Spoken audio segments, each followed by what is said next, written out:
IQ এর full form আপনি হয়তো নাও জেনে থাকতে পারেন, কিন্তু এই শব্দটি আপনি একবার না একবার অবশ্যই শুনেছেন। আইকিউ এর আসল অর্থ কি? এর উত্তর সবার হয়তো জানা নেই, কিন্তু সবাই এটা জানে যে এই শব্দটি এক্স্যাক্টলি কোথায় ব্যবহার করা হয়। যে সকল ব্যক্তিরা পড়াশোনায় তেমন একটা ভালো হয় না, যাদের জ্ঞানের ভান্ডার খুবই কম, যারা সমাজে বোকা মানুষ হিসেবে পরিচিত, যে কোনো ছোটখাটো সমস্যায় পড়লে যারা অল্পতেই ঘাবড়ে যায়, এই ধরনের ব্যক্তিদের আমরা তখন এটা বলে চিহ্নিত করি যে তার আইকিউ লেভেল অনেক কম। তাহলে এখন প্রশ্ন হলো, এই আইকিউ এর আসল মানেটাই কি? এটি কিভাবে কাজ করে? আমরা কিভাবে জানতে পারবো আমাদের আইকিউ লেভেল কত?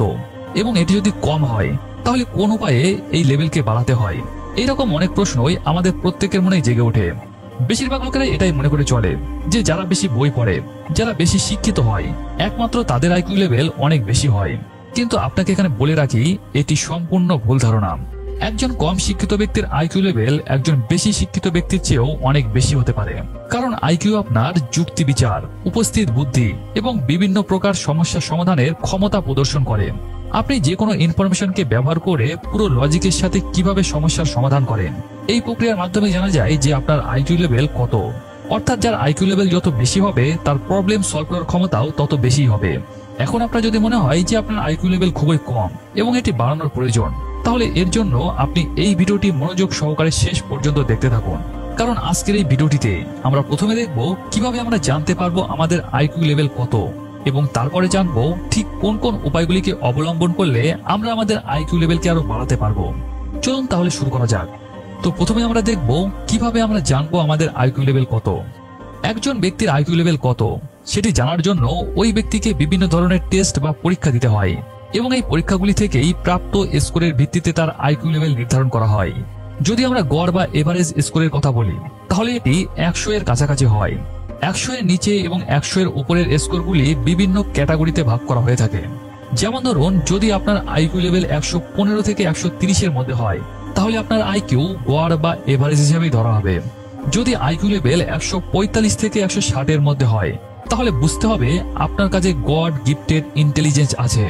এবং যদি এর স্কোর 160 এর উপরে হয়, তাহলে আপনাকে এক্সেপশনাল কেস হিসেবে ধরা হবে। অর্থাৎ এমন আইকিউ যা লাখে একজনারই হয়, এবং এটি ভীষণ পাওয়ারফুল। আইকিউ এর বিভিন্ন উপাদান থাকে যার ভিত্তিতে আপনার আইকিউ লেভেলকে টেস্ট করা হয়। এর প্রথম উপাদানটি হলো ভার্বাল কম্প্রিহেনশন বা মৌখিক বোধগম্যতা। এখানে আপনার কোনো একটি জিনিসকে পড়া, বোঝা এবং যোগাযোগের ক্ষমতা পরীক্ষা করা হয়। যেমন ধরুন, আপনাকে যদি কোনো একটি বিষয়ে প্রশ্ন করা হয়, তাহলে ওই প্রশ্নটি আপনি কতটা বুঝে লজিকের সাথে সহজভাবে তার উত্তর দিতে পারছেন, এটাই বোঝায়। আইকিউ এর দ্বিতীয় উপাদানটি হলো ওয়ার্কিং মেমোরি। এখানে আপনি ইনফরমেশনকে মনে রেখে তা কিভাবে ব্যবহার করতে পারেন। যেমন ধরুন, কোনো প্রতিযোগিতামূলক পরীক্ষায় আপনাকে যদি এইরকম প্রশ্ন করা হয় যে রাহুল যখন 4 বছরের ছিল, তার মায়ের বয়স তখন 29 বছর। এখন যদি রাহুল 20 বছরের হয়, তাহলে তার মায়ের বয়স এখন কত হবে? এই ধরনের প্রশ্নের উত্তর দেওয়ার জন্য আপনাকে প্রশ্নটিকে ভালোভাবে বুঝে সঠিক গণনা করার মাধ্যমে দিতে হয়, এবং এটি আপনার ওয়ার্কিং মেমোরির মধ্যে আসে। আইকিউ এর পরের উপাদানটি হলো প্রসেসিং স্পিড। এখানে আপনি কোনো ইনফরমেশনকে কত তাড়াতাড়ি প্রসেস করতে পারেন সেটাই বোঝায়। যেমন ধরুন, আপনার সামনে একটি ছবি রাখা আছে এবং এই ছবির মধ্যে অনেক জিনিস আছে। এখন আপনাকে ওই সকল জিনিসগুলির মধ্য থেকে একটি কচ্ছপকে খুঁজে বের করতে হবে। এখন হয়তো কিছু লোক 1 সেকেন্ডে এটি খুঁজে পেতে পারে, আবার কিছু লোকের 10 মিনিটও লাগতে পারে। এইবারে আমরা জেনে নেব ঠিক কোন কোন উপায়গুলিকে অবলম্বন করলে আমরা আমাদের আইকিউ লেভেলকে আরো বাড়াতে পারবো। Number 1, healthy diet. আমাদের মস্তিষ্কে অনেক ছোট ছোট কোষ থাকে। এই কোষগুলিকে বলা হয় নিউরন, এবং এই নিউরনগুলি আমাদের শরীরের জন্য খুবই গুরুত্বপূর্ণ। এর কারণটি হলো এদের মধ্যে হওয়া কমিউনিকেশনের জন্যই আমাদের শরীর আমাদের চিন্তা ভাবনা অনুযায়ী কাজ করে। আর যখন আমরা প্রতিদিন হেলথি ডায়েট অর্থাৎ স্বাস্থ্যকর খাদ্য গ্রহণ করি, তখন আমাদের মস্তিষ্কে আরো বেশি পরিমাণে নিউরনের সৃষ্টি হয়, এবং এই অত্যাধিক নিউরন আমাদের মধ্যে হওয়া কমিউনিকেশনকে আরো ইমপ্রুভ করতে সাহায্য করে। সহজ ভাষায়, এই নিউরনের পরিমাণ যত বেশি হবে, তাদের মধ্যে কমিউনিকেশনও তত দ্রুত হবে, যার কারণে আমরা আরো ভালোভাবে চিন্তা করতে পারবো, আরো ভালোভাবে বুঝতে পারবো, এবং যে কোনো প্রবলেমকে খুব তাড়াতাড়ি সলভ করতে পারবো। এই কারণে প্রতিদিন হেলথি ডায়েট গ্রহণ করা আমাদের জন্য খুবই জরুরি। এখন জেনে নেওয়া যাক এই হেলথি ডায়েট বলতে আমরা কোন কোন ফুডের কথা বলছি। সবার প্রথমে আমাদের ব্রেনের কার্যক্ষমতা বৃদ্ধির জন্য যে ফুডটি সবচেয়ে বেশি প্রয়োজন তা হলো বাদাম। কারণ বাদামে আছে ওমেগা 3 ফ্যাটি অ্যাসিড, যা আমাদের শরীরের জন্য ভীষণ গুরুত্বপূর্ণ। এটি আমাদের ব্রেনকে অ্যাক্টিভ রাখতেও সাহায্য করে। তবে বাদামের অনেক প্রকারভেদ আছে। যেমন কাঠবাদাম, কাজু বাদাম, পেস্তা, আখরোট ইত্যাদি। এগুলি সবই আমাদের মস্তিষ্ককে তীক্ষ্ণ করতে সাহায্য করে। এছাড়া অন্যান্য হেলদি ফুডগুলি হলো সবুজ শাকসবজি, লেবু, ডার্ক চকলেট, বিনস, সামুদ্রিক মাছ, চিয়া সিড এবং ফ্লাক্স বা তিসি সিড। এই সমস্ত ফুডগুলি আমাদের মস্তিষ্কের জন্য খুবই ভালো। তবে আপনার যদি অতিরিক্ত জাঙ্ক ফুড খাওয়ার অভ্যাস থাকে তাহলে এটিকে অবশ্যই কমাতে হবে। Number 2, physical fitness. আমরা জানি যে ফিজিক্যাল এক্সারসাইজ অথবা ওয়ার্কআউট আমাদের হেলথের জন্য কতটা গুরুত্বপূর্ণ, তেমনি এটি আমাদের মেন্টাল হেলথ, থিঙ্কিং, লার্নিং এবং মেমোরি পাওয়ারের জন্য খুবই গুরুত্বপূর্ণ। যারা রেগুলার ওয়ার্কআউট করে, ফিজিক্যালি অ্যাক্টিভ থাকে, তাদের ব্রেন অন্যান্য লোকেদের তুলনায় অনেক তেজ হয়। তাদের চিন্তাধারা এবং স্মৃতিশক্তিও অন্যান্যদের তুলনায় অনেক ভালো হয়। একটি গবেষণায় এটাও প্রমাণিত হয়েছে যে রেগুলার এক্সারসাইজ করলে আমাদের ব্রেনের একটি অংশ, যাকে হিপ্পোক্যাম্পাস বলা হয়, এটি আকারে বড় হতে থাকে এবং এটি যত বড় হয় আপনার মাইন্ড তত তীক্ষ্ণ হয়। এর জন্য আমাদের সেই সব এক্সারসাইজকে প্রেফার করা উচিত যা আমাদের হার্টবিটকে বাড়াতে এবং প্রচন্ড ঘামতে সাহায্য করে, আর তা হলো কার্ডিও। আমরা সাধারণত এটাই মনে করে চলি যে নর্মাল স্ট্রেচিং, স্কোয়াটস এবং একটু হাঁটাচলা করলে আমরা নিজেকে হেলদি রাখতে পারবো। এই ধরনের এক্সারসাইজ আপনাকে নর্মাল ফিট রাখার জন্য ঠিক আছে, কিন্তু আপনার ব্রেন পাওয়ারকে বুস্ট করার জন্য এটি যথেষ্ট নয়। একমাত্র কার্ডিও করার মাধ্যমেই আপনি নিজের ব্রেনকে হেলদি ও শার্প রাখতে পারেন। কার্ডিওর মধ্যে যে এক্সারসাইজগুলিকে প্রেফার করা হয় সেগুলি হলো skipping rope, jogging, brisk walk, mountain climbers, jumping jacks, burpees এবং স্কোয়াট জাম্প। এই সকল এক্সারসাইজের যে কোনো একটি আপনি প্রতিদিন কমপক্ষে 10 মিনিট করুন। শুরুতে আপনার হয়তো অনেক অসুবিধা হতে পারে, আপনার গা হাত পাও ব্যথা হতে পারে, কিন্তু আপনি যদি এটিকে কন্টিনিউ করে যান তাহলে একটা টাইমে এটি আপনার কাছে অনেক সহজ হয়ে যাবে। Number 3, mental exercise.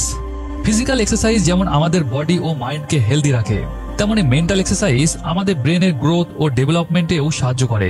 অনেক সময় আমরা এটাও দেখি যে অনেক জিনিয়াস লোক ব্রেন টিজিং এক্সারসাইজ এবং অ্যাক্টিভিটিসে অংশগ্রহণ করে। আসলে আমাদের ব্রেন শেখার জন্য তৈরি হয়েছে এবং আমরা যদি চাই তাহলে একে অনেক কিছুই শেখাতে পারি, কিন্তু কেন জানি না আমরা আমাদের ব্রেনকে সম্পূর্ণরূপে ব্যবহার করতে পারি না। আপনি এই ব্যাপারে অবশ্যই একমত হবেন যে আমাদের ব্রেন একটি মেশিনের মতো। একটি মেশিনকে ভালো ও সচল রাখার জন্য টাইম টু টাইম মেশিনটিকে পরিষ্কার করে অয়েলিং করতে হয় এবং তারপর এটিকে পুনরায় ব্যবহার করতে হয়। তেমনি আমাদের ব্রেনের জন্য ঠিক একই নিয়ম কাজ করে।